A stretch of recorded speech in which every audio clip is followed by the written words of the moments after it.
I'm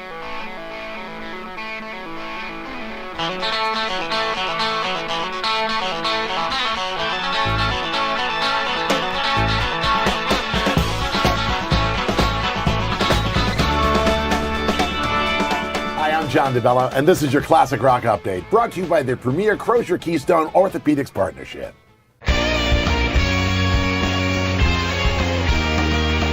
Previews for Spider-Man Turn Off the Dark, the musical that has music and lyrics by Bono and The Edge of U2, have been pushed back a week. It was supposed to start this Sunday. Now it won't start until at least the 28th, and those are just the previews. The show is supposed to open in January.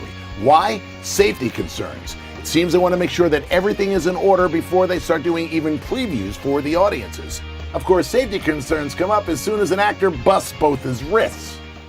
In a move that seems too good to be true, and I'm telling you, if you're a Van Halen fan, believe me, this is going to be too good to be true, there are hundreds of unreleased, previously unheard Van Halen songs now up on the web. ChrisGossett.com is the place to go to. I'm talking about Van Halen doing songs like Trampled Underfoot by Led Zeppelin, or Jimi Hendrix' Crosstown Traffic, which is what we're listening to right now. Also David Bowie's Jean Genie. I don't know where this guy got this stuff, but according to the website, well, here's what it says.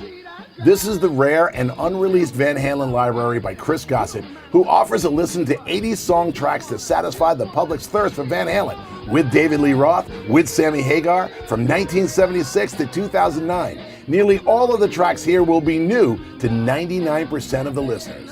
I'm telling you, there's stuff there that I've never heard before. Outgoing Florida Governor Charlie Crist is considering pardoning Jim Morrison.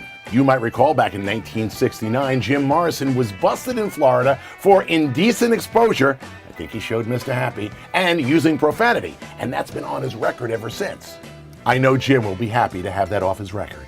Well, we've got Rolling Stones news and it has absolutely nothing to do with Keith's book. It has to do with the 100 Club in London. This is a club that's been around for a real long time. It started out in the 30s and 40s as a jazz club and worked its way through into being a rock venue. Mick Jagger believes it should be saved along with a host of other people. Mick says, look, we need a place for bands to be able to cut their teeth, to get their start. And we're talking about bands like the Sex Pistols got their start in a space like this. The Rolling Stones played this venue in the 80s, and in the not too distant future, a former Stone and a present Stone will be playing there. Both Ron Wood and Mick Taylor have a gig set up to help raise money to keep this club alive. But we do have Rolling Stones concert news. It seems, according to Keith, that the Stones will tour next year, or at least they're working on it. To quote him exactly, everybody's ready to go out there again. Who said it should stop, and who said when?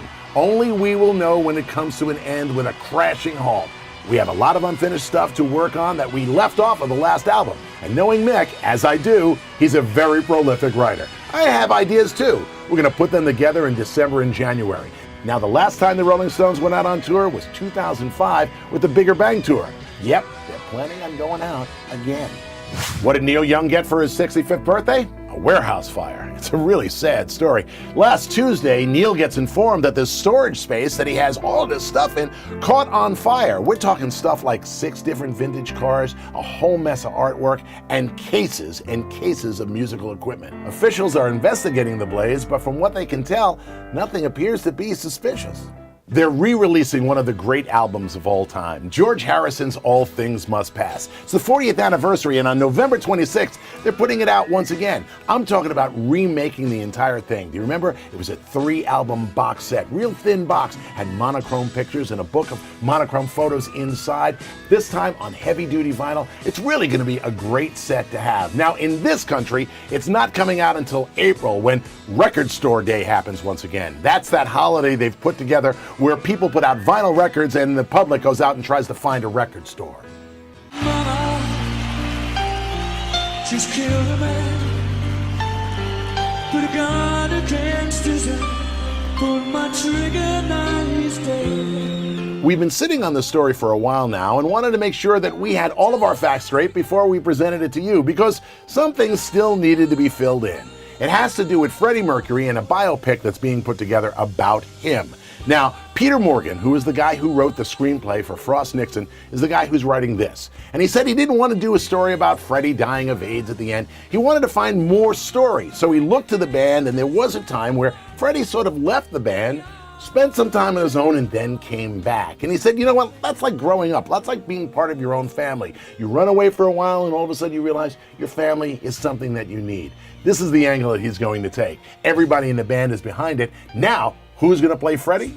Believe it or not, Sacha Baron Cohen. Now, if you think about the video in the beginning, you start thinking about Sacha and how he looks as, well, say, Borat, there really is this interesting, well, resemblance. Let me show you what I mean. Here's Freddie Mercury, here's Sacha Baron Cohen, and here's what happens when we put Freddie Mercury's mustache on Sacha Baron Cohen. And that is this week's Classic Rock Update, brought to you by the premier Crozier Keystone Orthopedics Partnership. I'll see you weekday mornings on the radio. Classic Rock 102.9 MGK. Sometimes wish I'd never been born.